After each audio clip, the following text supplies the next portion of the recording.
बुधबार एमालेको कार्यक्रम बाराको परुवानीपुरमा थियो। यता बाराको सिमारा चोकमा भने जेनजीहरू शान्तिपूर्ण कार्यक्रममा जुट्दै थिए।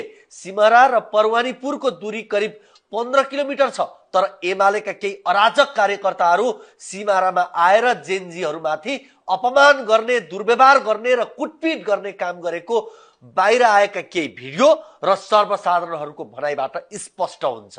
सुरुमा जेनजी बारा समितिले नेकपा एमालेको कार्यक्रममा कुनै प्रकारको अवरोध गरेको देखिँदैन।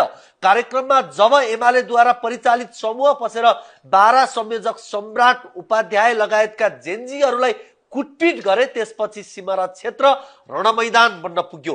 त्यति मात्रै होइन, सिमारामा 2-3 दिन अघिदेखि नै एमालेले आक्रामक रूपमा विरोधीलाई प्रस्तुत भइरहेको बताइएको छ। स्थानीय एमालेहरूले भौतिक आक्रमणको चेतावनी दिने, धम्क्याउने काम गरेकोले बुधबारको परिस्थिति आएको जेनजीहरूको आरोप छ।